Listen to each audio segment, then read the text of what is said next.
The 20s were a time of peace and growing prosperity. It was the motor age, our version of the jazz age. A sense of adventure was in the air. For women, it meant more freedom, and the car was a way to embrace that change.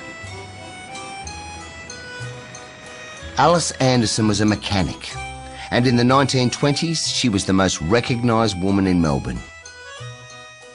There was one motor garage at least in each large city, a high-profile, fashionable motor garage that was run by women.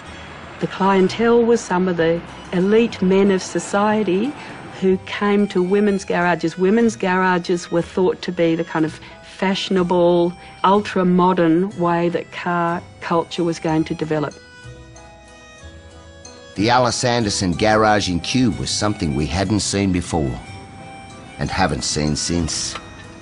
Out in the sunshine, a young woman in a silk white shirt and tie and brown breeches and leggings was operating one of the 3 petrol pumps. Another, pink-cheeked and dark-eyed, bent busily over a lathe. In the garage, Miss Heather Buchanan and Miss Edith Treblecock. At 18, she's the baby.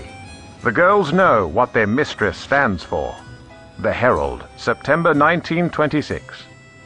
Alice and her chauffeur girls broke through conservative Melbourne and became an institution. This gallant little band have 5 cars of their own. There's a Phyllis and a Natalie. There can be no one who would not wish them luck. Melbourne Herald. Everybody's noticing progress. In Melbourne, the Alice Anderson garage was in trouble. In the early 1920s, the girls had been viewed as angels of modernity. But later in the 20s, they seemed to threaten the established order. Rumours circulated that the garage was a front for a network of lesbians. The hint of personal scandals and the garage's business debts ended Alice's life at the age of 29.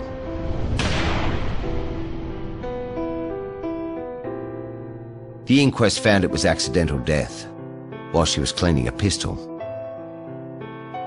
Melbourne agreed it was a tragedy, and the other women tried to carry on the business without her. Perhaps we were changing too quickly.